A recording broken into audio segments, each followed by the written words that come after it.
Advices Radio Network. Franco is pretty smart, but Franco is a child. And when it comes to the day of the contest, I'm his father. He comes to me for advices. So it's not that hard for me to give him the wrong advices.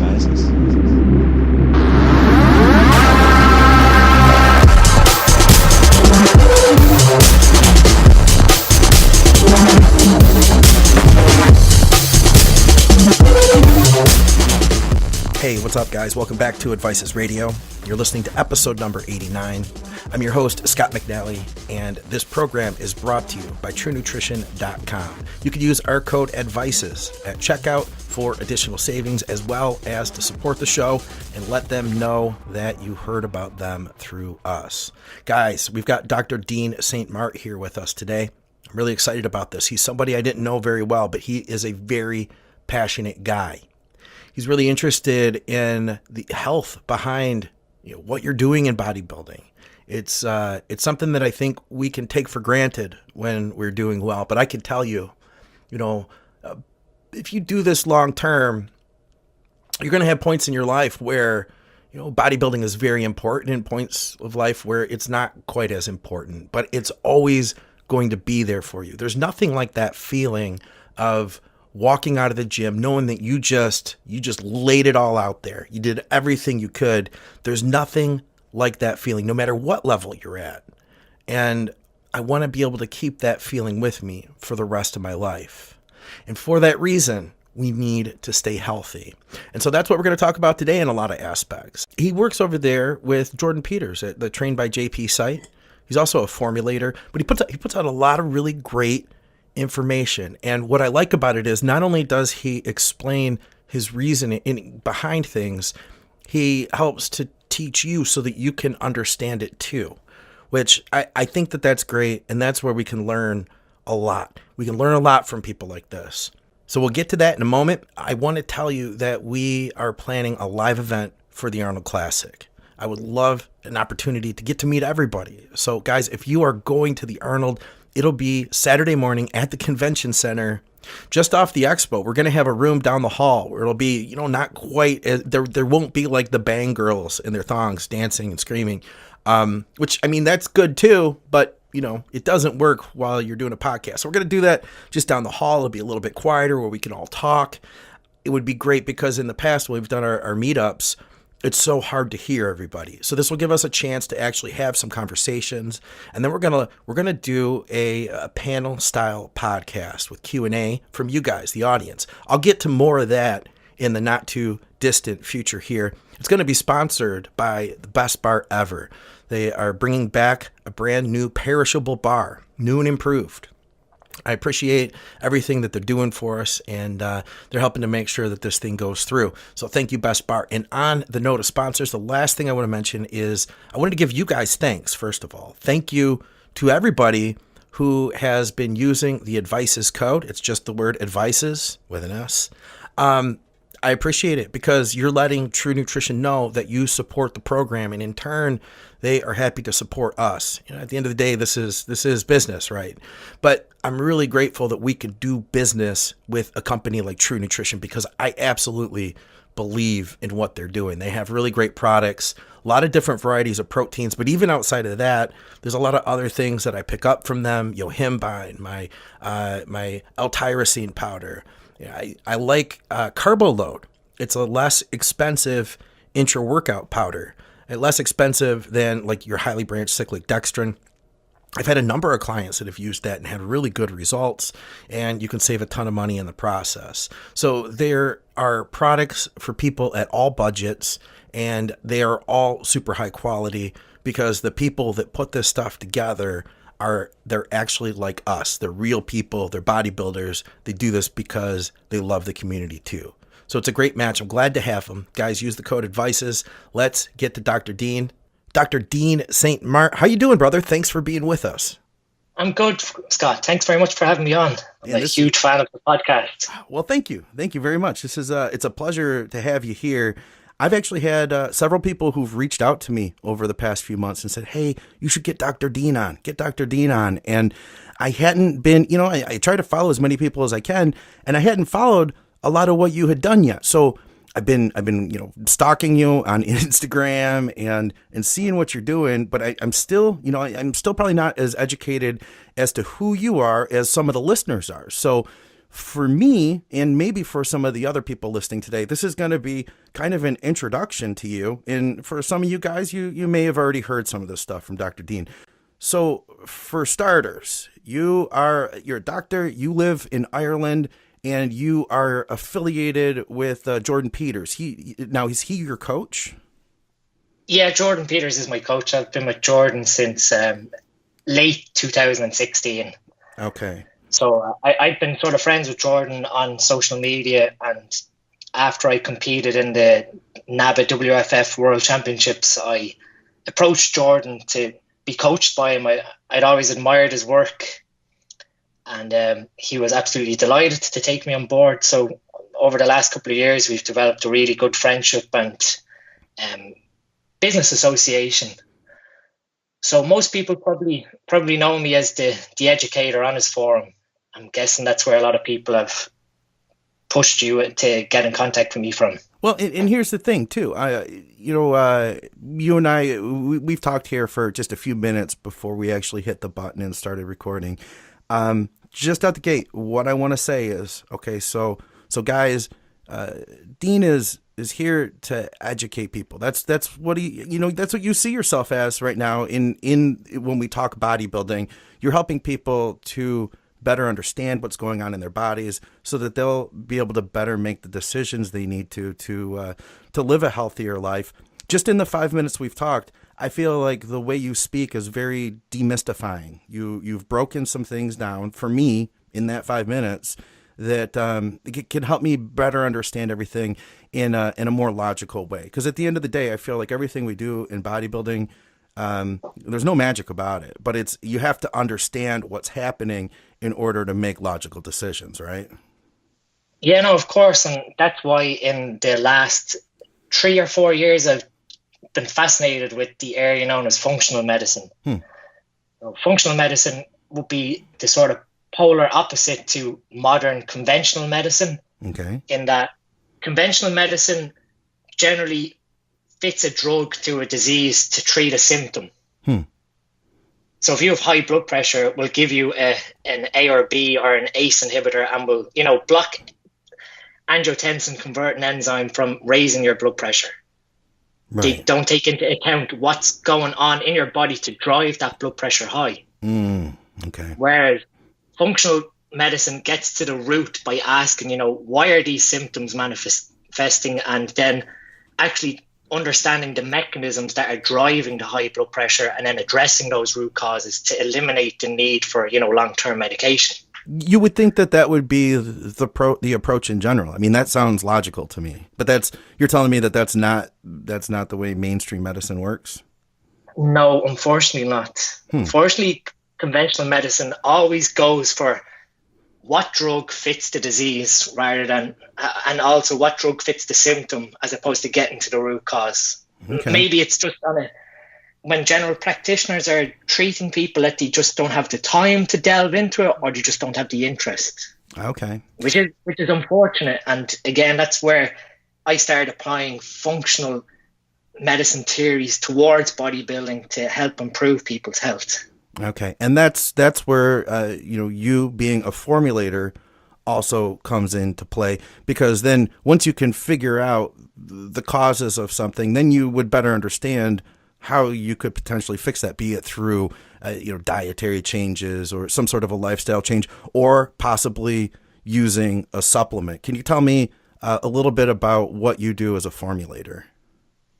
So again, a lot of people probably know me as the formulator for the supplement line, the health supplement line, with Supplement Needs, which is a UK supplement company.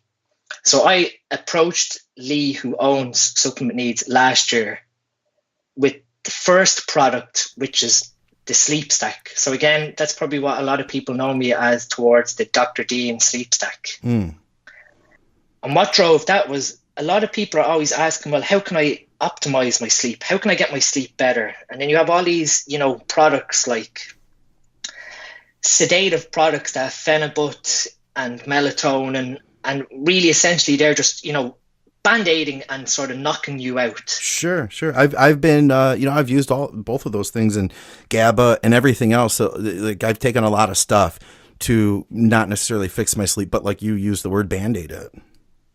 Yeah, and I mean, when I approached Lee, I said to him, I've been using this stack of ingredients for the last year and a half, and I guarantee you, if you put this together as a product and I explain how it works, it's going to be a game changer towards people's sleep dynamics within the fitness industry. In that, the issue when people have sleep problems is that either one, they have a lack of serotonin, so they can't fall asleep. Okay. Two, they either have too many neurotransmitters in their brain, so their brain can't relax to allow them to fall asleep. So you have that racing brain when you're lying in bed. And then the third one is that you can fall asleep, but then several hours later, like I'm sure a lot of people can agree with, when you're on prep, you wake up and you can't fall back asleep. Oh yeah, I know that all too well. All of them, actually. And that last one is driven by a lack of melatonin. Huh. So with the sleep stack, I put together a 6-ingredient supplement which addresses all three of those things. Okay. So we provide 5-HTP that will give you tryptophan to feed into serotonin. But that conversion of 5-HTP to serotonin won't occur unless the enzyme that does the job is supported again. So that enzyme needs vitamin B6. Huh, okay. So we added in pyridoxine 5-phosphate, which is the active form of vitamin B6. So now you're pushing the 5-HTP that you're taking down to serotonin, and that's getting you to fall asleep. Then what I added in was magnesium bisglycinate. So again, you have an enzyme in your body called COMT, and that's catechol O methyltransferase. And its job is to clear catecholamines out of your body, basically. So catecholamines would be dopamine, epinephrine, and norepinephrine. So when you're lying in bed at night and your mind is racing, it's generally that you have so much dopamine flying around your brain, and COMT isn't clearing it out. Really? Now, the other thing that COMT clears is estrogen. So if you're in a contest prep and you're not controlling aromatization, that estrogen is adding a burden to COMT on top of all those neurotransmitters. So that enzyme starts to slow down, and we start to develop those sort of insomnia patterns in enhanced athletes. Oh, so this is because of a completely different mechanism, because of estrogen, and now you're unable to clear dopamine because of something. Okay, it just goes to show how interrelated everything is then. Yeah, and I mean, what COMT requires to work effectively is magnesium. Okay. So if we give the body magnesium, we're keeping up with the demand for COMT to clear out estrogen and clear out dopamine, norepinephrine, and epinephrine to allow you to calm down and fall asleep. Interesting. I've seen magnesium used to help with sleep, and I never understood why. And I've used it in the evening time, and I have felt more of a sense of restfulness, and I didn't understand that this was the reason.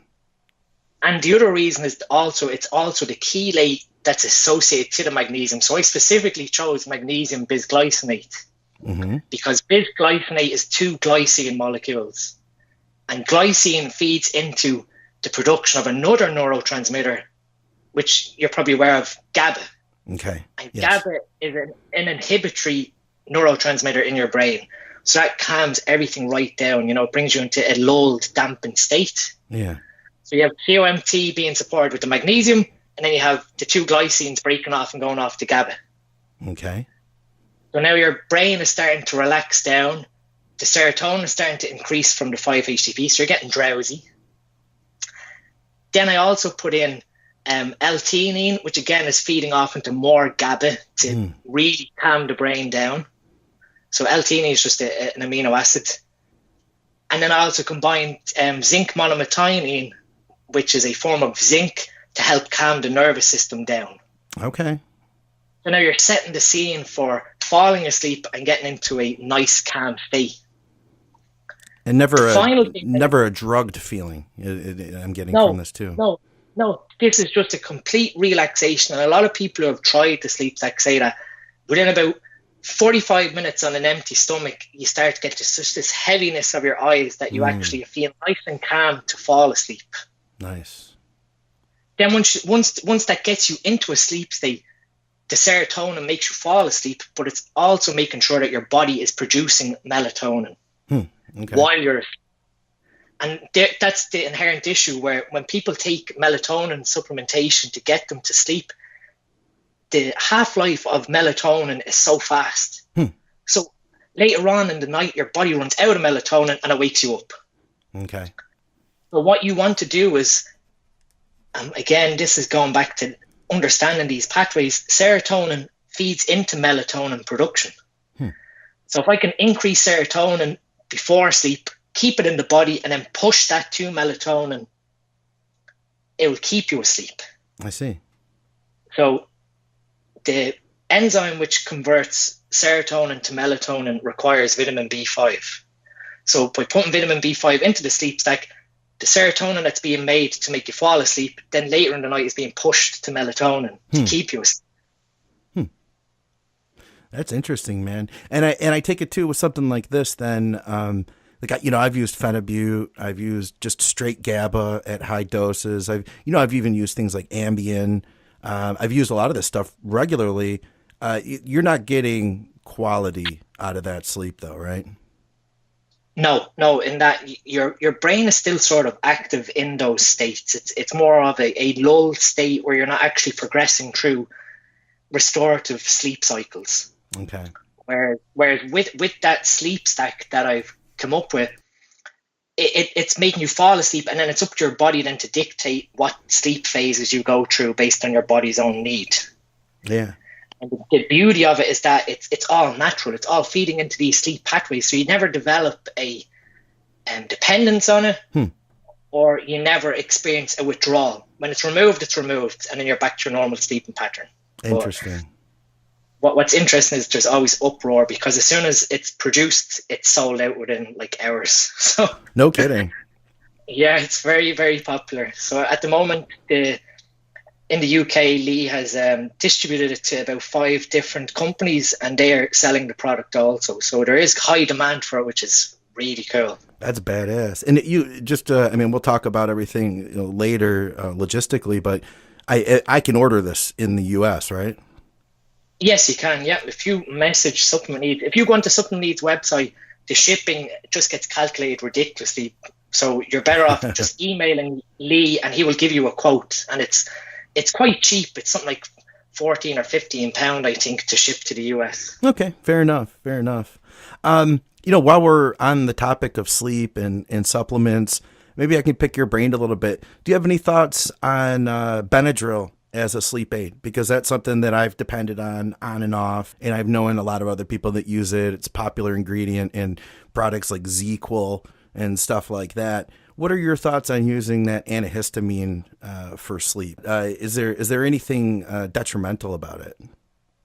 No, but again, when we look at those class of compounds, antihistamines, they're effectively feeding off into a drowsy pathway because they affect the receptors of the eyes. So they make you drowsy. So that's what makes you fall asleep. But again, it's not supporting, it's making you drowsy so your eyes close, and then you can start to calm down and fall asleep. But with antihistamines, again, it's not, if you have high histamine in your body, it's not blocking. That histamine is still in your body to do a myriad of other things. And that was another topic completely separate here to sleep, but people often don't realize the digestive issues that you may encounter when you use certain anabolics can be primarily driven by histamine. No kidding.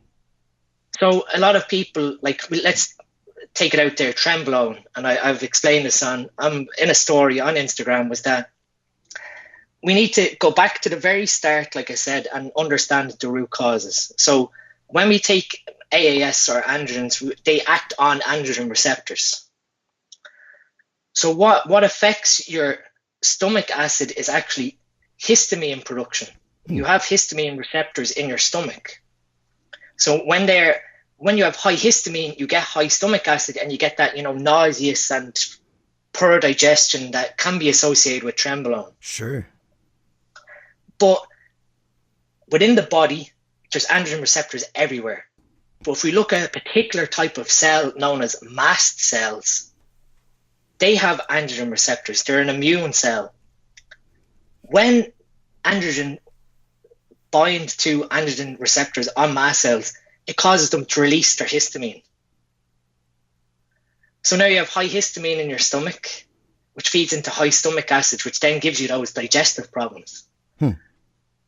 So either you can support the enzyme which clears histamine from your body, which is DAO, diamine oxidase. And again, we go back to the cofactor that needs copper. A lot of people are deficient in copper. Okay. So you can either take DAO as an enzyme, or you can do what I've done with a few people. And I know Luke Sandow went on about this before when I discussed it with him. You can take an antihistamine, and that stomach issue with trenbolone goes away. No kidding. Now, the problem there is that you've blocked the histamine receptors, but you still have high histamine. Yeah. But you're sort of, you're going at it from the angle of conventional medicine of, okay, let's take out the symptom. So now you're able to eat properly, but now you have high histamine in your body. And again, high histamine can feed into, allergic reactions, etc. So it's not, you're sort of, counteracting one over the other, rather than actually, it's probably better to go to the root cause and either lower the dose of trenbolone to stop that mast cell activation, which again, people probably won't want to do. Right. Or you feed in and help support the enzyme, which is clearing that histamine as it's being produced. Okay. Now let me ask you something here. So you've deducted this. Say you're working with somebody, be it a client or just some, me. We're talking, and you figured this out. Do you figure this out just through discussion, or is there something that you would also do with blood work to back up the thought? Basically, how do you come to your conclusion that this is what needs to be done in this situation? Several things. I mean, in that regard, it was just an understanding of biochemistry and how histamine is formed and how histamine affects stomach acid. Okay. So again, you wouldn't really get an answer from blood work.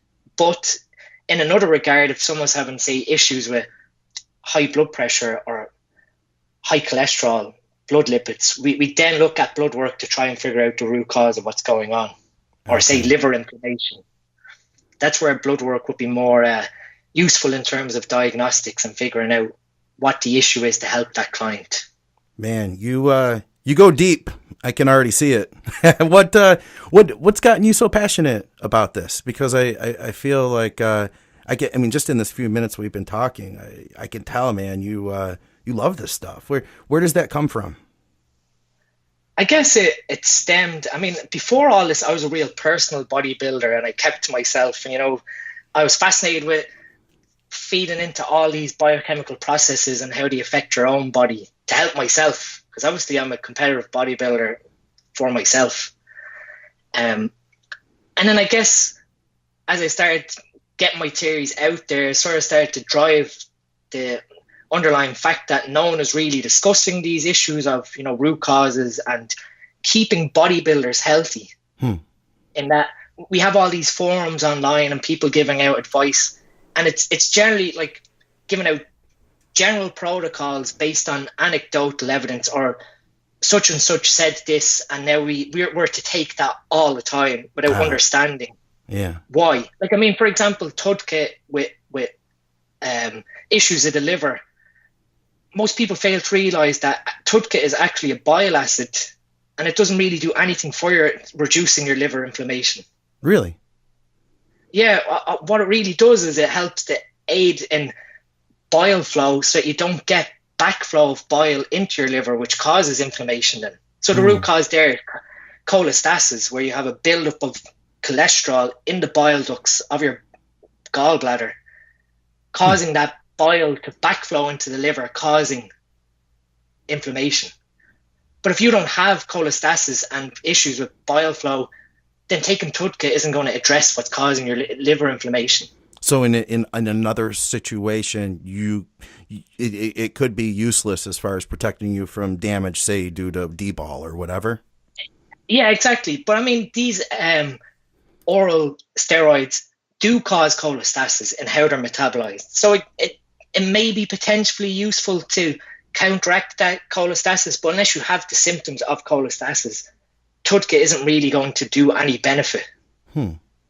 Whereas if we look at what primarily drives liver inflammation and liver processes, we need to really address phase 1 and phase 2 liver metabolism of how the liver is breaking down these compounds to be excreted.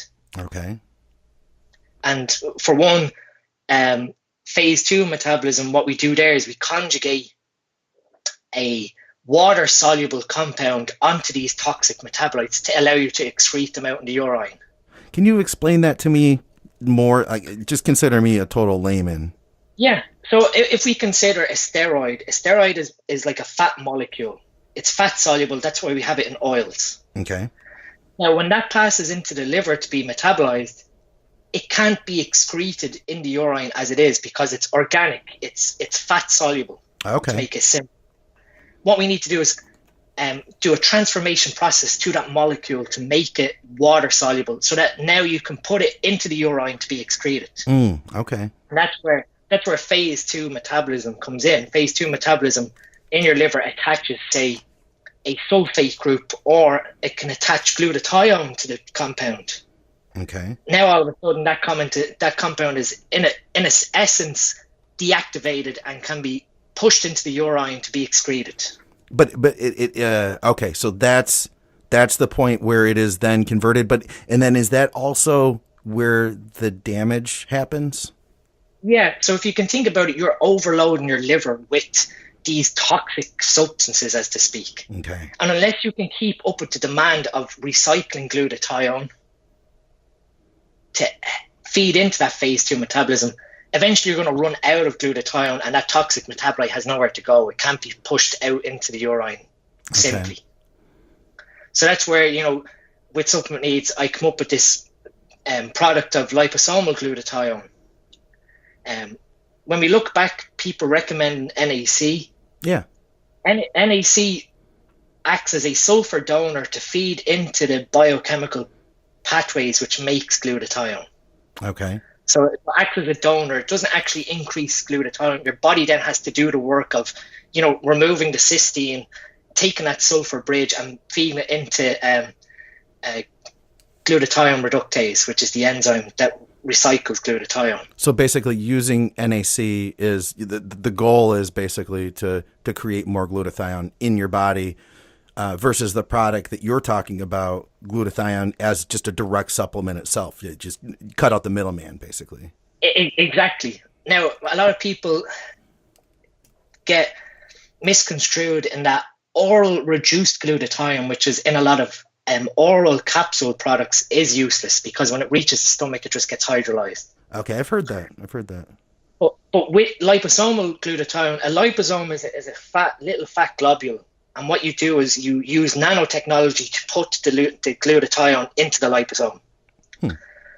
And liposomes get directly uptaken by your liver cells, or any cell in the body for that matter. Okay, but we're looking at some of these hopefully are going to liver cells. The liver, yeah.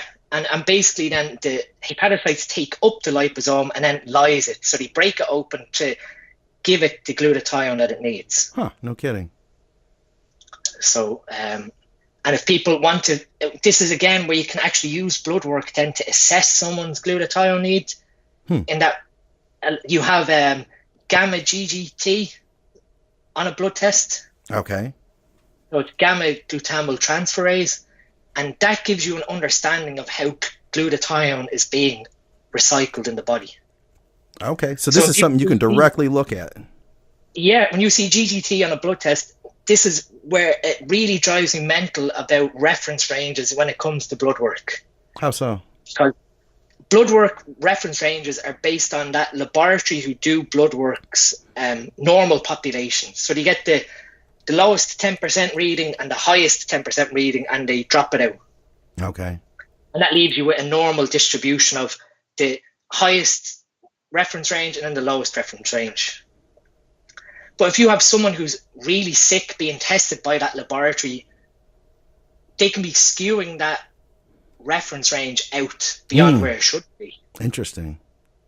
So with GGT, it goes from 10 all the way up to 55. But we know from research that if you have GGT higher than 20, you're at high risk of cardiovascular disease and liver inflammation issues. But you would still be in the normal range, you're saying, based off of their quote-unquote norms. Exactly, and it doesn't get flagged by a normal physician. Interesting. So what you ideally want is GGT between 16 and 20. That's like the sweet spot. 16 to 20, you said? Yeah. Okay. And then you know that you're actually keeping up with your body's glutathione demands for phase 2 metabolism. And so if this is something you wanted to test, a lot of times, I think to myself, okay, I take, NAC while I'm doing a contest prep, and I'm thinking, I'm doing this and I trust that it's working. I imagine from what you're telling me here, I could get tested if I decided I needed glutathione and I started using like a liposomic version like you have. I could test later and I would see an improvement in my reading. Yes, you would. Okay. Definitely. And again, you could even do the experiment of taking NAC, doing your blood work to see where GGT is. Yeah. And is it effective at giving you your glutathione recycling needs, say in the context of a contest prep when you're using hepatotoxic substances? And then after, say, 4 weeks, you could add in glutathione and then watch what happens to GGT. Does it fall? Okay. Interesting. Because of the support you've added. That's cool. That's cool that you can see that, because a lot of times we have to rely on people like yourself that say, well, Dr. Dean's educated, I'm just going to trust him on this one. But in this case, you could actually go and check on your own. No, exactly. And that's the whole point of with me educating, is that I want to give you the information that, yes, there's supplements there that you can take, but actually understand why you're taking them. That's badass, rather than man. following anecdotal, driven advice of, well, we've been taking this for years and we know that it helps support the liver, but why does it support the liver? Yeah, I appreciate that. How long have you been competing for? I'm looking at your picture right now. We're chatting on Skype. We both have our most muscular shots up side by side. We're about the same size, ballpark. I think you're a little bit bigger up top than I am, and you're a couple inches taller than me. But you got a hell of a physique, man. How old are you now, and when did you get into bodybuilding? I'll be 31 next month on the 24th of February. So I've been competing since 2011. Nice. So I competed every year from 2011 all the way up to 2017. Okay. And so last year I took a year out to start a family with my wife. Oh, nice, man. And then prior to that, I was a kickboxer. I was a world champion kickboxer. So I was always involved with the gym and training. You're kidding. So I take it a lot of the stuff that we are talking about today are things that you've discovered to help with your own health. Exactly. I mean, that's like I said, I was a very personal driven bodybuilder. And of course, in Ireland, people sort of knew who I was with the competition scene. And it'd be like, they'd approach me and ask questions, but I'd never actually get my theories out there. I always thought I'll just, stay within my own bubble. Yeah. And then the last couple of years, like I said, enough was enough. I thought it's time I started seeing people like Scott delivering excellent educational info, and Victoria Falker, and all these podcasts that I love listening to. And I thought, right, enough's enough. I have all this information in my head. It's time to actually share it out and get people on board. Hell yeah, man. Well, I'm glad that you made that decision, because I'm picking up some stuff here. And I'm sure everybody else is too. Hey, before we go in any further, I just have to, I got to pick your brain about Ireland, because I have lineage from Ireland. Half, my mom or my dad's side of the family was from there. I've never been. What's the bodybuilding scene like there? It's in the last couple of years, it's sort of dwindled a bit. When I first got into bodybuilding in 2011, I done the Irish IFBB Nationals, and that was a big show. The same with 2012. We had Kai Green over guest posing for our nationals. Nice. And that show ran like an NPC show until like 1 a.m. in the morning. Just that many competitors. Nice. But over the last couple of years, it's sort of dwindled, whether it's because of the Fitspo, Instagram era of people aren't actually pursuing bodybuilding for its actual competition goals rather than aesthetics. So in the last couple of years, it's sort of dwindled a little bit in that the Irish legends themselves have all sort of retired. Okay. So in terms of, the overall competitor level, it's sort of wide open the last couple of years to anyone sort of taking the overall national title. Okay. Whereas when I first started competing, it was like given that such and such would win basically at national level. And I mean, we do have, in the last couple of years, we have the likes of Shane Cullen and Victor Bartello and Claire, who are all IFBB pros. And then we have Tommy Staunton, who's Mr. Universe. So we have champions within Ireland on a well-known level. So it's not as small as people would think. Yeah, everything waxes and wanes, So if it's a little slower now, I'm sure that it'll probably be different in another year or two. I mean, I think of like what's happening in England now, and bodybuilding is so popular there. Do you ever get a chance to go over and hang out with Jordan and the guys over there? I've gone over to Jordan a couple of times. That picture in my profile is me competing at Jordan's Grand Prix back in 2017. Oh, nice. Okay, cool. That year I came 5th out of, I think it was 19 in the classic class. But that sort of is now giving me my direction of where I'm going the next couple of years, because unfortunately at that competition, the judges' feedback was it was a great physique, well-rounded, but just a little too big for their classic criteria. Oh, really? Okay. Yeah. So smaller guys actually beat me to first, second, third, which was a little strange, because I think when I look back at those pictures, I'm really stoked that, like, wow, that's like the best physique I've ever brought to the stage. Yeah, yeah. So yeah, sort of I follow you. Down exactly where I'm going to go in the next couple of years of progressing into open bodybuilding. Oh, beautiful. More so than classic. Nice, man. So what's your training like then? I assume if you're working with Jordan, you're doing some type of a lot of big basic movements, probably higher frequency, lower volume. Yeah. It's currently I'm doing 3 on, 1 off, 2 on, 1 off, because my recovery capabilities are quite good. So we have chest, shoulders, biceps, and then 2 back days, so a back thickness and a back width day. Okay. And then we've legs sort of targeted in that I have a leg day, and then I have like a top up hamstring, shoulders, and triceps day. Okay, nice. And it's all sort of like low volume, high frequency. So a lot of the sets are, say, 2 all out sets of 5 to 9 reps and 10 to 12 to do that sort of undulating, hitting all the different types of muscle fibers. I like it, man. It sounds good. What does your nutrition look like around training, and talk to me a little bit about supplementation? Are you a fan of things like pre-workouts? What do you think of stimulants, for instance? And what do you think are beneficial things to use supplement wise around training? So pre-workout, my pre-workout meal is oats and whey isolate. So for me, I just find raw oats and whey isolate made up with just water sits perfectly in my stomach. Yeah. I did try cream of rice before, but I found just the oats for some reason sits a little better. Okay. As opposed to pre-workouts, it depends. With my own job being a shift engineer, we do a month of days and a month of nights. Oof. So sometimes when I fall off the night shift, I only sleep for 2 or 3 hours when I finish that morning of nights.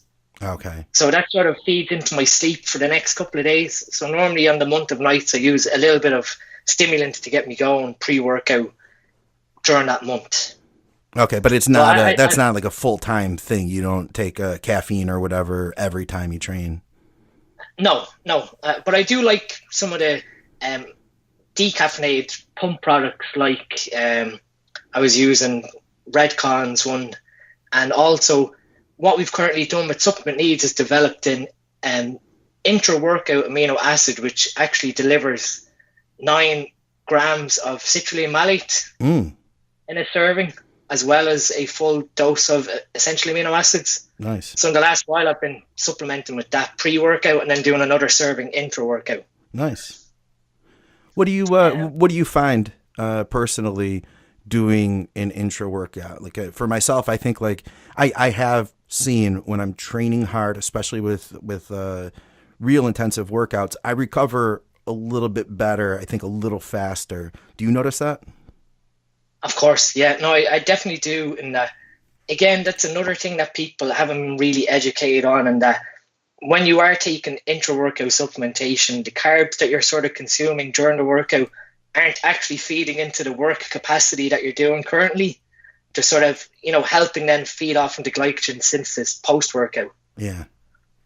So I'm a big fan. Like, I've been using the intra-workout supplementation now since it was sort of brought to the forefront by Jordan back in 2012, 2013 was who I sort of learned it from.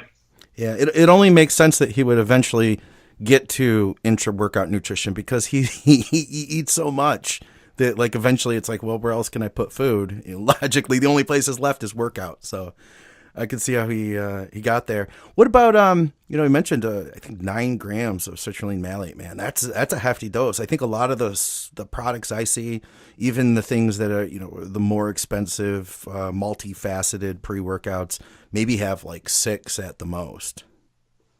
Yeah, I mean, when me and Lee are designing supplements, we're always pushing for clinical dosages. So obviously 9 grams of citrulline malate will only really provide 4.5 grams of citrulline because it's in a 2:1 ratio. Okay. So you need to understand that you're losing some of the citrulline malate to malic acid. And that's where a lot of companies, take shortcuts, and that they will sort of fob off that they're giving you the clinical dosage, but they're not really. So if you say clinical dose 6 grams citrulline malate, it's not really, because it's a 2:1 compound. Okay. So you get around these label claims. So when we were putting together the intra workout for Lee, and then again when I was helping Jordan with formulating the intra workout for Trained by JP Nutrition, it was, what can we add into these products that's going to make a significant impact to when the athlete is training? So in say, for example, in the Trained by JP amino acids, the intra EAA drink that we put together, MPS Max, there's specific ingredients that we've added in there to aid post-workout recovery. Okay. For example, we've put in a patented beta-glucan yeast extract called Wellmune, which will actually, there's been clinical studies to support that it aids immune function in intensely trained athletes. And you found this. I have never heard of this before. Exactly, yeah. I mean, this is a hidden gem of a patented ingredient. So when we were putting together the formulas, like I said, for both, it's what can we add to these that's going to make a big difference to someone's training quality and then their post-workout recovery. Okay. Nice, man. I wanted to segue a little bit because one of the main things that I had heard, several people said to me, hey, you should get Dr. Dean on to talk about his thoughts on post-psychotherapy. And it's something that, if you were to do a Google search right now, you could find probably 300 different versions of a PCT. I don't know exactly what yours is yet, but I know that you don't necessarily agree with a lot of those search results that I would have come up with. No. And the reason why, again, this was a personal discovery of how I came to come up with my own PCT theory. And then, as I said last year, I had enough of seeing all this bro science of basically the issue. And I'm sure people know about Thomas O'Connor, the anabolic doc. He has a book which called America on Steroids, and that basically goes into, how MDs should be approaching the topic of AAS in either general population or bodybuilders. Okay. And PCT is like the biggest thing that either general practitioners or endocrinologists just aren't either interested or they don't care with learning how to address PCT in strength athletes. Okay. So if we take it down, if we apply the functional medicine approach of the HPTA, which is the hyperpituitary testicular axis, that's how testosterone is made in the body. So it's been probably covered loads of times, but you basically have a hormone that's output from your hypothalamus called GnRH, so gonadotropin releasing hormone, that acts on the pituitary, and that outputs FSH and LH, so follicle stimulating hormone and luteinizing hormone. So those two are your two fertility hormones. And we have covered it before, but please, just for anybody who may be tuning in for the first time, can you please tell us what FSH and LH do?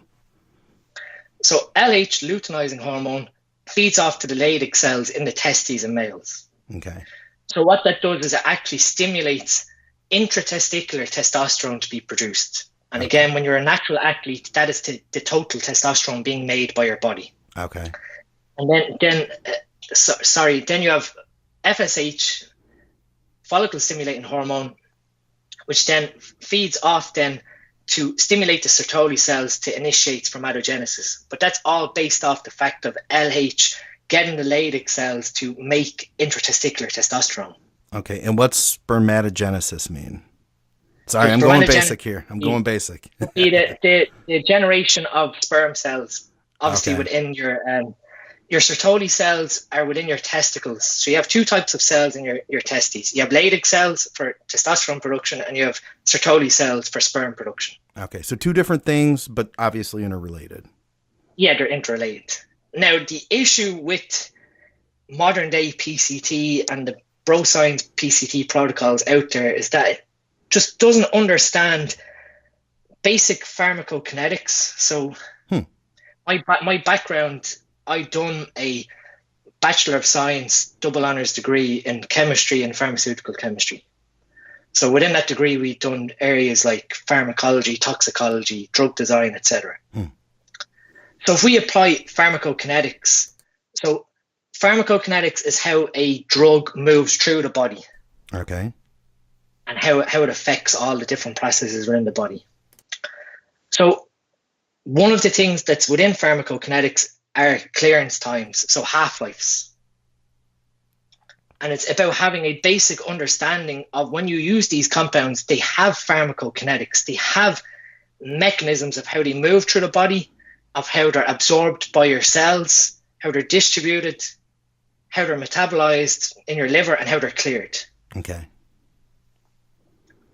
But the issue that stemmed was that everyone's aware of the Power PCT protocol by Dr. Scally. Absolutely. And it's in William Llewellyn's Anabolics book.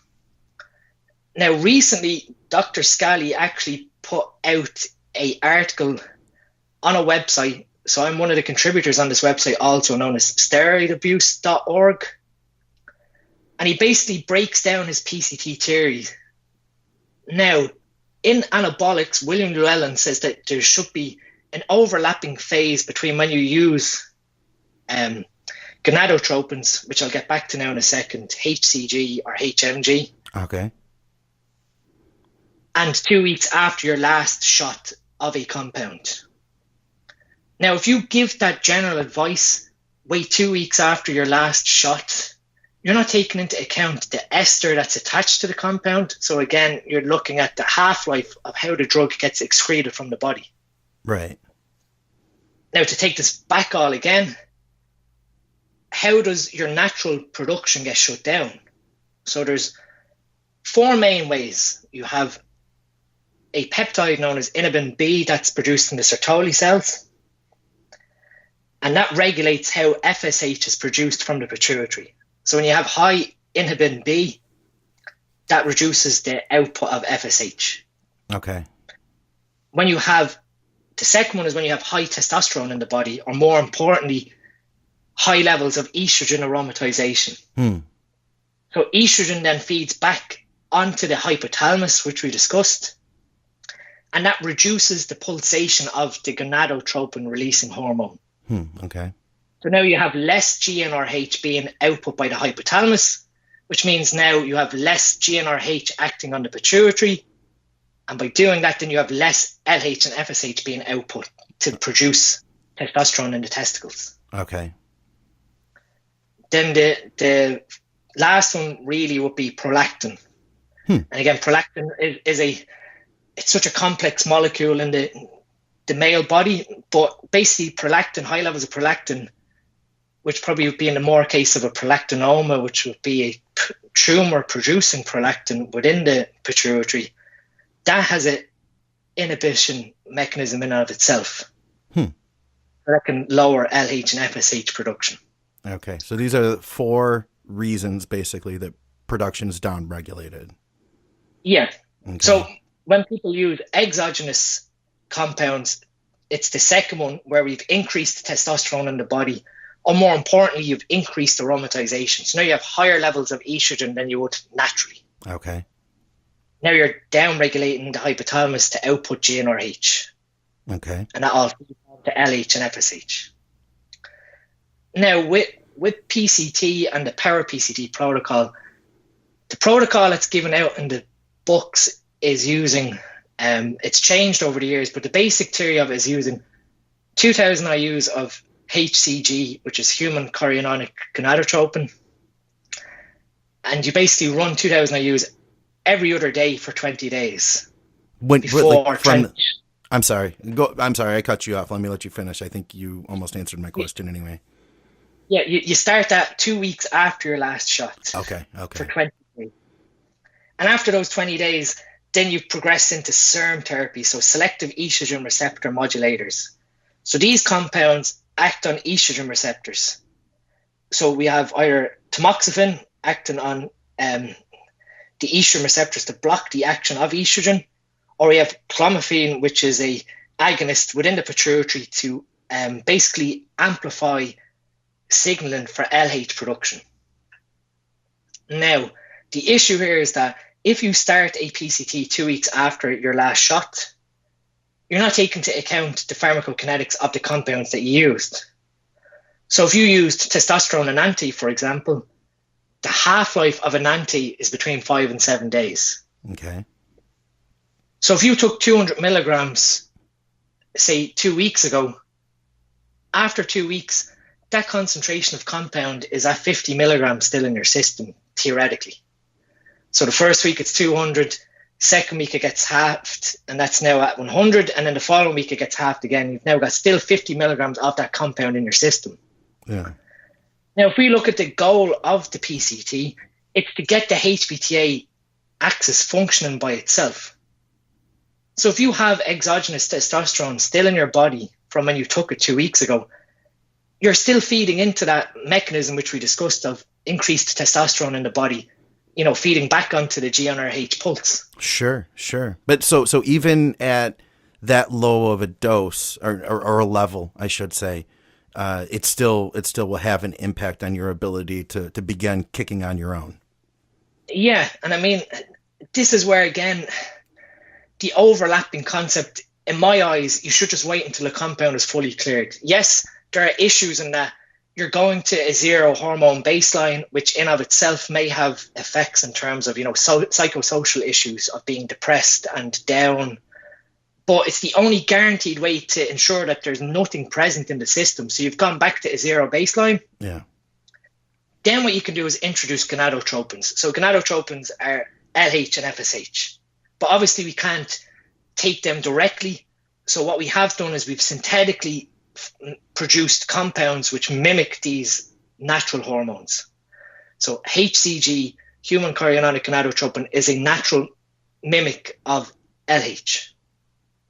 So when we have the testosterone fully cleared from our system, or whatever compound we've used based on the pharmacokinetics, so generally what you want to do is wait. The general rule in pharmacology is 5 half-lives almost ensures that a compound has left your system. Okay, so much longer than 2 weeks in the case of testing. 2 weeks, yeah. So for an anti, you're looking at 5 weeks. Okay. So my advice is that you wait those 5 weeks and get blood work done. Now you're assessing where your TT is, your total testosterone is. So is it at a 0 baseline, or is there still some compound in your system? Then the second thing after that is that your pituitary may, after that clearance period, started to take over by itself. So you may start to see LH and FSH, rather than being 0 or less than 0.1 in a blood test, you may see it start to rise. It might kick on its own. Okay. Yeah, that your pituitary is now starting to take over because there's no compound present. And again, this is where conventional medicine or some general practitioners don't have the sympathy in that they say to just AS users that approach them with post-cycle therapy and that, oh, just wait 6-7 months, your natural system will take over. So what we can do then is we can use human chorionic gonadotropin, HCG, to act as an LH mimic to now get the Sertoli cells making testosterone. And so you don't want to start doing that until the testosterone is totally cleared from your body. Whatever compound you've used. And I mean, this is where equipoise, baldanone just really does my head in sometimes. And that half-life can be 8 or 9 weeks. Yeah. So there's no benefit though, because that's the thing I've heard a lot, and that's what I followed, is to use HCG even while still on cycle, continuing to kind of force production, even then through, and then stopping it once you get to running a SERM in post-cycle therapy. You're saying, though, don't do that. You're saying you want to wait till everything is totally cleared. Yeah, and then you're actually putting in the stimulation to go, right, Leydig cells make testosterone. Okay. But again, you need to understand that when you take HCG, you're applying, again, an exogenous hormone. So that intratesticular testosterone result that you get after using HCG is based off that external stimulation. It's not your body making that testosterone, as to speak. Yeah. So what you do is you basically come at it at a multifaceted approach. So you know that exogenous HCG is going to increase LH, which is going to increase intratesticular testosterone. But that intratesticular testosterone can aromatize to produce estrogen, which will then feed back onto the hypothalamus and effectively cause shutdown. Yeah. What you need to do then is you need to block aromatization when you are using HCG to ensure that that estrogen feedback never happens. Interesting. Okay. And that's where the concept of when you're running the HCG came from, where you want to use in this case, it's probably the only place where you'd use an aromatase inhibitor. And probably the best one, because we know that has direct effects back onto the hypothalamus, would be exemestane or aromasin. Okay. So the days following you'd use you're basically taking the power PCT and applying all these theories of what feeds back or what stops feedback. Yeah. So you're taking HCG to boost intratesticular testosterone, and then the day after you take HCG, you're taking an aromatase inhibitor to ensure that that testosterone that's being produced from the HCG doesn't get converted to estrogen to feed back on the hypothalamus. Okay. And so at this point, we're still not even into using any type of a serum then? No, like this is where we've gotten to our 0 hormone baseline. We've initiated the gonadotropin therapy. We're ensuring that the Leydig cells respond to the external stimulation to produce intratesticular testosterone. So at the end of, what you really want to do is at the end of the 20 days, like Dr. Scally's protocol, you want to get blood work to assess what's happened to your intratesticular testosterone. Okay. Have the gonadotropins that you've taken brought that up to a natural level? So then you can start to understand, has primary hypogonadism, which is when the testicles fail to produce testosterone, has that occurred? Because then, 6 months down the line, if you follow your bro PCT and you feel like crap, it probably could have been because you had hypogonadism, primary hypogonadism at the very start of your PCT. And you could have avoided the pain of that 6 months of, going through all the recovery and actually then understanding, well, gosh, I've really messed myself up from AAS use and now I need TRT. Okay, so to catch, just to seat us where we're at, and for anybody else who who might be getting lost in the murkiness of it, we've finished the cycle. We've given 5 times the half-life for clearance. Then we've initiated the HCG along with an AI to stop the feedback loop from basically shutting us back down. Okay. And then on top of that, you can add on then, tamoxifen to ensure that even if estrogen is produced, you're blocking those receptors in the hypothalamus as well. So you're coming at it at the 2 angles of blocking the receptors and stopping the formation of the estrogen. I follow you, and I think we're all up to speed. Then where do we go from there? So you'd follow the PCT, the Power PCT protocol of running the HCG at 2,000 IUs for 20 days. So every other day, 10 shots, 2,000 IUs, 20 days. And after the 20th day, get blood work done to assess total testosterone, FSH, and LH. So what you should see is that you've gone from a 0 baseline now to say maybe 8 or 9 nanomolar, which would be probably somewhere around 300 nanogram per deciliter. Okay. So now you're sort of getting into the low end range of testosterone, but you now know that your testicles are making testosterone. They're working again. Yeah, they are responding to the external stimulation of HCG. Okay. So now if we know that the blood work is giving us positive results on total testosterone, then we can start to go, right, testicles are responding to LH and FSH externally. Now what we want to do is get the pituitary involved to take over from that external stimulation. And that's where we bring in the serum with clomiphene. Okay. So now we're applying clomiphene to the pituitary to amplify the pituitary's output of LH naturally. And now you're making natural LH, which feeds into the testicles to make its own intratesticular testosterone. And then you follow on for the general consensus in all the literature, start at 100 milligrams of Clomid and then titrate all the way down. But again, when you move into serum therapy, you want to ensure that 4 weeks or 6 weeks after you initiate clomiphene that you get blood work done again. And now by this stage, what you're assessing is, how is my pituitary naturally outputting LH under the stimulation of clomiphene? So now what you're making, when your TT value comes back, you know that is natural production. That is what your testes are producing. So at this point, are you still using the HCG? No, so the HCG... Okay, that was discontinued.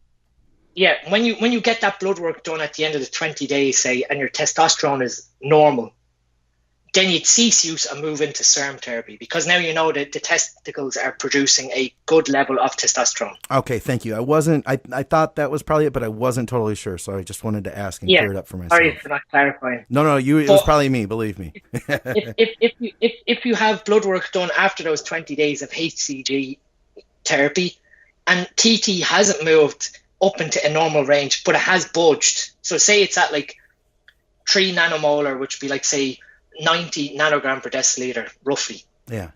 You know that the testicles are starting to respond, but then what you may want to do is repeat that cycle of the 20,000 IUs of HCG and repeat blood work. Now, if you look at the literature, there is no data to support high dosages of LH causing insensitivities of the Leydig cells to the HCG. This is like a common myth of like, oh, you take 2,000 IUs of HCG, you're going to fry your balls. Yeah, I've heard that. I've heard it on the boards, but then I've heard contrary from people who've had real world experience who have used higher doses. So basically, you're saying it's the myth we see online that too much HCG will desensitize you and it'll stop working altogether. Exactly. And I mean, when you look at it, then when you get blood work done, if it was desensitizing, you'd see your LH off the chart. Like 2,000 IUs of HCG every other day is enough to sort of bring your LH level through a blood work to around 1 to 2. Okay.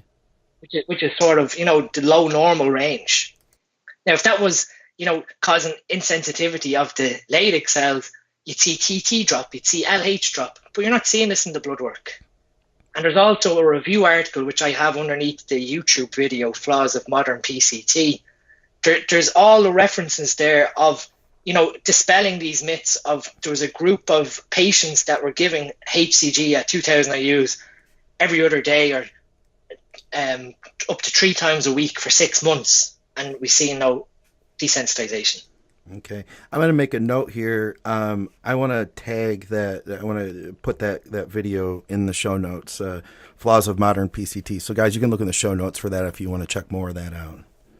Yeah, and I mean, underneath that video, I have 2 long paragraphs basically breaking down the science of what I speak about in the video. Okay.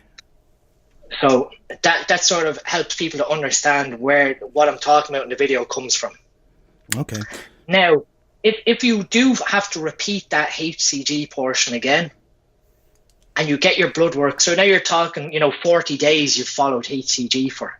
Yeah. If we don't see a response, then it's immediately go to an endocrinologist and assess what's happening, because there could be some underlying issue with the pituitary where you're no longer responding, or again, like I said, you've got primary hypergonadism where your testicles just aren't responding anymore. Okay. You've been doing this, for a while. I'm sure you've been watching a lot of people's results.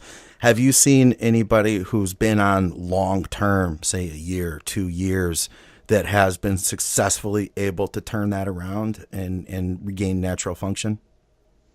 I have. Nice. And if people follow my log on Trained by JP, they will get an understanding of 2015 to 2018. Okay, that's awesome. In my own log, so they can take it for what it's worth there.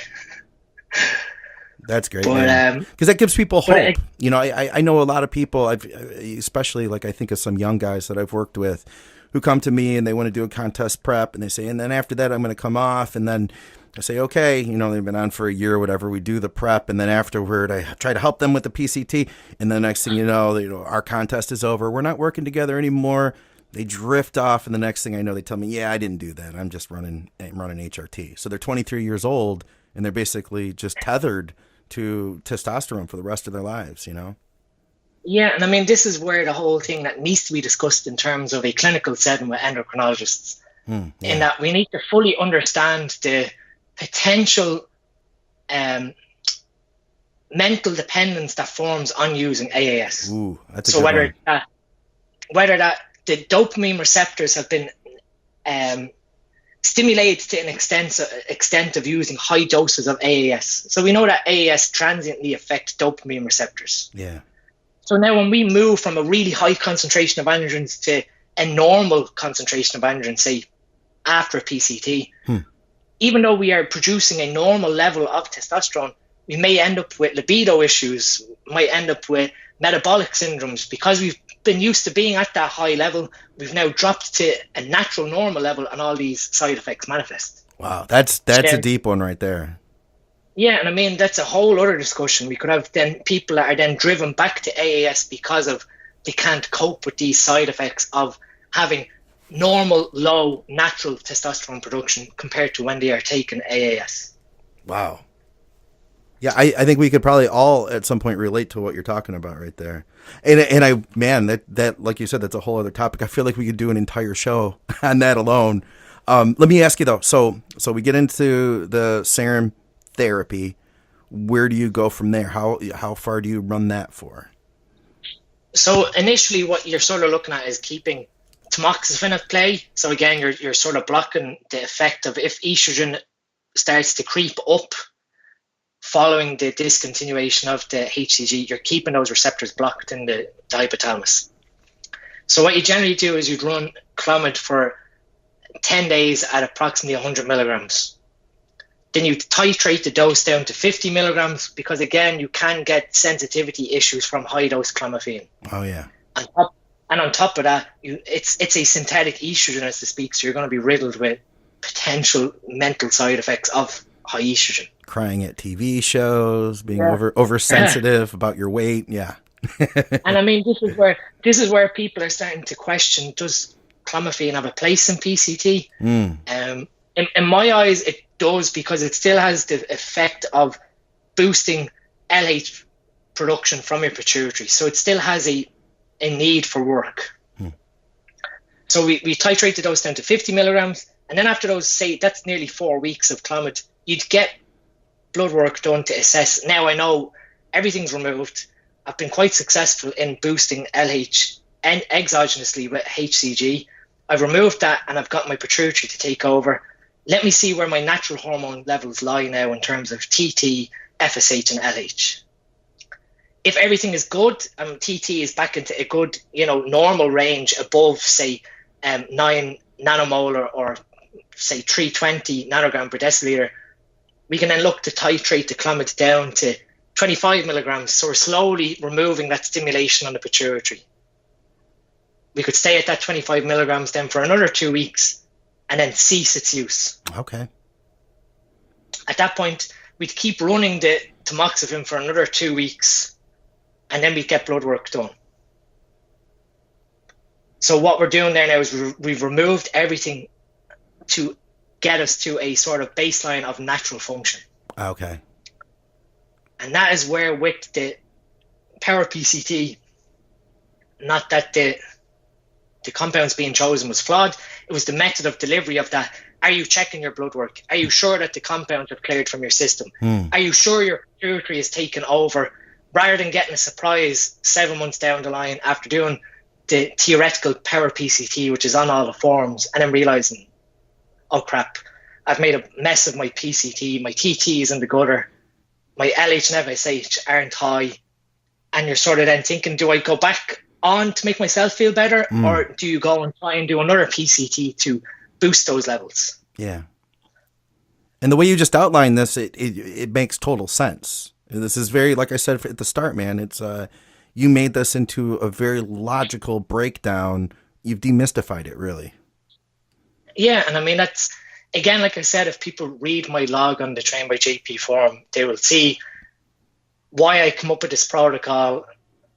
Again, it was to address a personal need. Yeah. So. I got one question for you. So going back to the discontinuation of steroids and waiting the 5 half-lives before beginning the HCG, I have personally seen, and I've seen it in others, where people start to get estrogen issues in that phase, where everything starts getting out of whack, hormones, the androgens are going down, and my guess is then estrogen is going up. And I've personally, and I've seen others, like I said, I've had a harder time managing estrogen after the cycle for a period of time versus even when on it. What are your thoughts on using an AI during that 5-week window?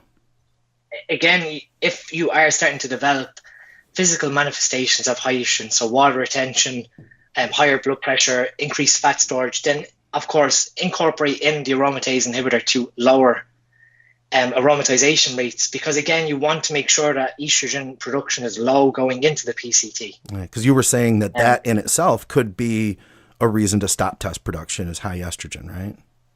Exactly. But again, also what you could look at doing is AIs control aromatization. So again, it's an enzyme converting testosterone to estrogen within our tissue cells. You could look then at supporting how estrogen is cleared from the body using, COMT and phase 2 metabolism of the liver. So you need to come at it at 2 approaches. So one way you're blocking estrogen production, the other way you're actually facilitating its clearance from your body. I never would have thought of that. Which ties into what you were discussing earlier with liver and COMT. Yeah. That's badass, man. I never would have made that connection without this conversation. Yeah, and I mean, that's exactly how logically I've started to think that, yes, we can take, taking an AI is sort of, the conventional approach of we block the symptom of high estrogen by blocking estrogen production. Whereas the functional approach would be, well, what enzymes are clearing estrogen from the body? How can I support that? Yeah. So, dude, this is freaking cool stuff, man. Thank you very much for coming on and sharing everything. This is really educational. I appreciate it. I'm absolutely delighted. I am. I'm just so passionate to get this sort of critical thinking towards bodybuilding now, moving into this sort of new era. Yeah. What's going on, man? What's like next? What are you focusing on at this point? I've currently been associated with Youth Revisited, which is a private blood work consultation service in the UK. We've talked about that with Dave Kelly, or I'm sorry, Dave Crossland. Yeah, and Dave is one of the experts associated with the company also.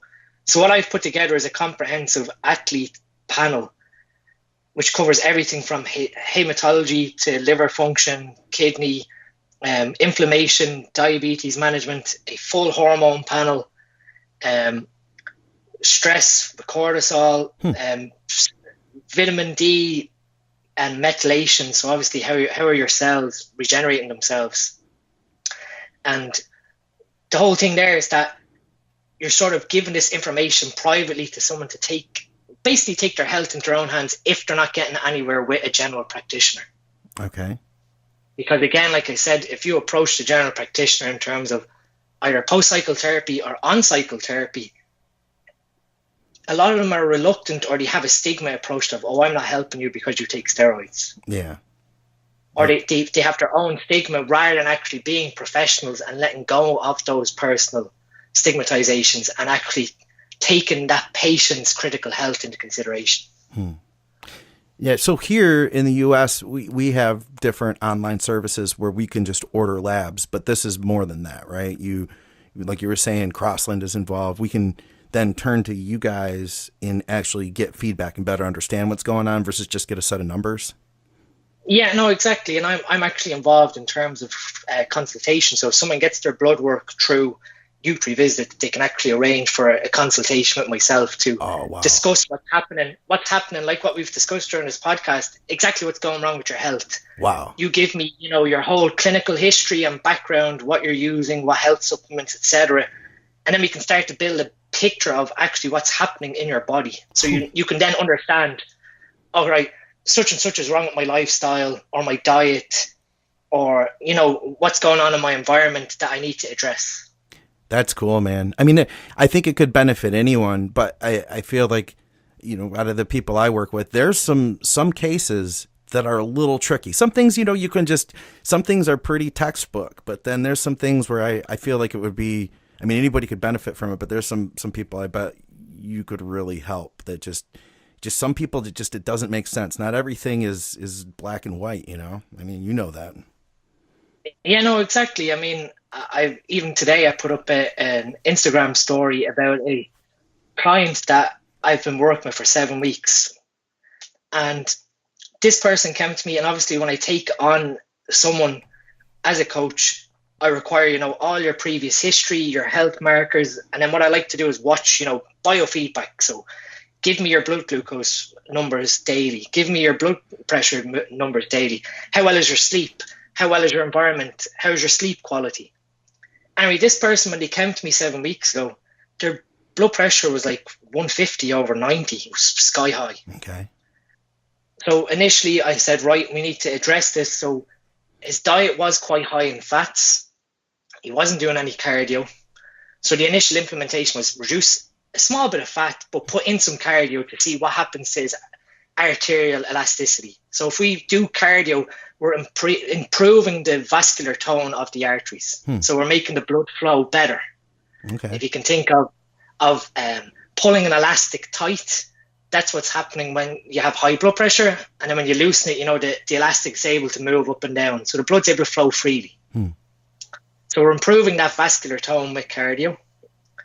And after 4 weeks, every check-in he was sending me blood glucose data, and I'd always have this one outlier. So in terms of UK measurements, it was say 6.1 millimolar, which I think is around 130 nanograms, and then I would drop back down to 4.2, and I would continue on sort of normal, and then I get another 6.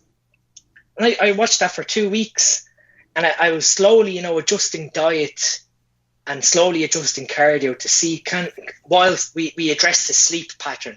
And we addressed, environmental issues. And we seen an improvement. His blood pressure dropped down to 132 over 80, but it's still quite high. Like, I don't really like blood pressure to stay high for too long. Sure. And again, I knew that there was some, rather than saying, right, let's stick you on carditone or stick you on, an ACE inhibitor like ramipril or lisinopril to bring your blood pressure down, I actually want to figure out why you have high blood pressure. Yeah. And address that. So at his check-in last week, I then failed to recognize at the very start when he started with me one critical part of his supplementation, which was growth hormone. So I quizzed him on his growth hormone usage and said, prior to working with me, by this stage, he'd been with me 7 weeks using 4 IUs daily, which to me wasn't excessive. But when I quizzed him, I said, how long before working with me have you been taking growth hormone? I assume maybe a couple of weeks. It turns out this person was using growth hormone for 6 months straight. Okay. At 4 IUs without a break. And the light bulb went on at that point for you, huh? Light bulb went on. Yeah. High insulin, high blood glucose measurements, high blood pressure, high fat diet, everything pointing towards insulin resistance. Okay. So again, now what happens there when we have insulin resistance, we have a higher likelihood of blood glucose feeding onto inflammation, which will feed onto, your vascular tone and blood pressure issues. So last week's change at check-in was, let's get rid of the growth hormone. I've reduced your fat down now quite significantly to somewhere around, I think it was 65 grams. And this guy is, I think, 232 pounds. Okay.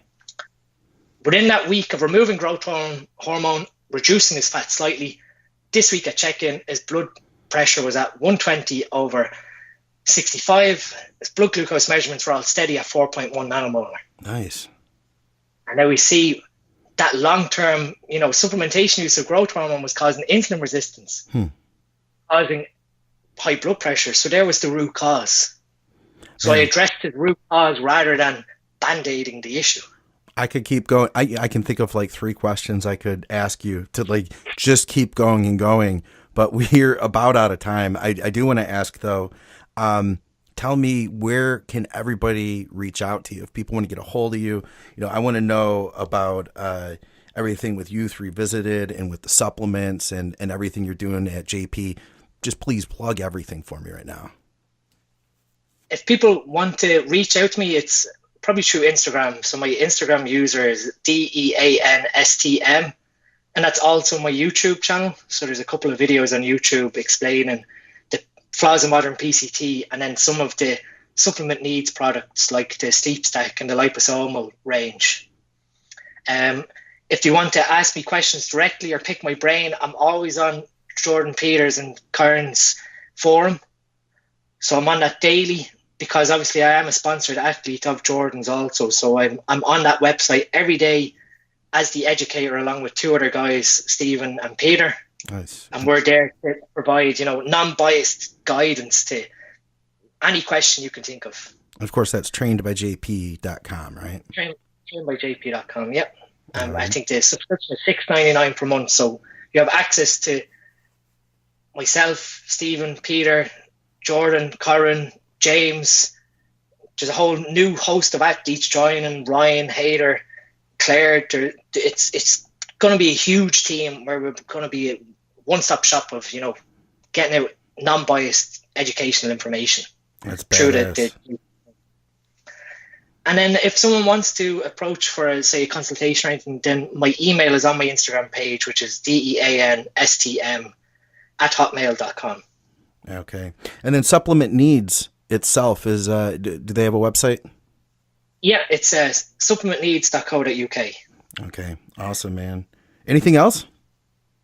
I suppose what's coming next is I've got the Dr. Dean range as to speak coming with Supplement Needs. So I have a liver stack, a heart stack, a blood pressure stack. Ooh.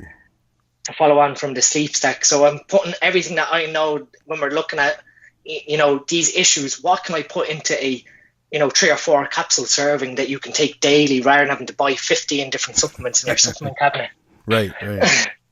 Which I think everyone, including myself, has fallen into over the years, that you have just a drawer in a press that's just full of bottles.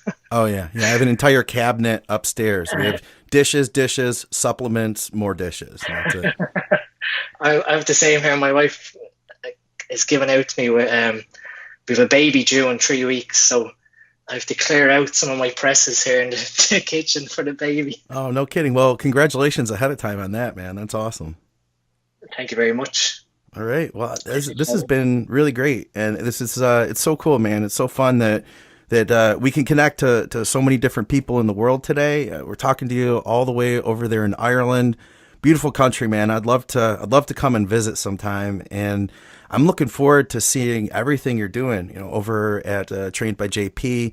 And definitely, guys, all this stuff we're going to have linked in the show notes. So be sure to check him out. Dr. Dean St Mart, thank you, sir, for joining me. This has been my pleasure. Pleasure's been all mine, Scott. As I said, I'm a huge fan of the podcast, so this is a huge honor to be asked.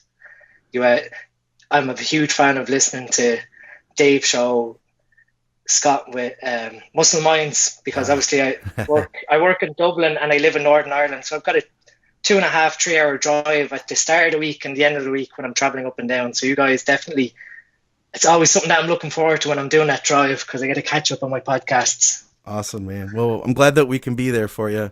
And guys, we will see you soon. Thanks for listening.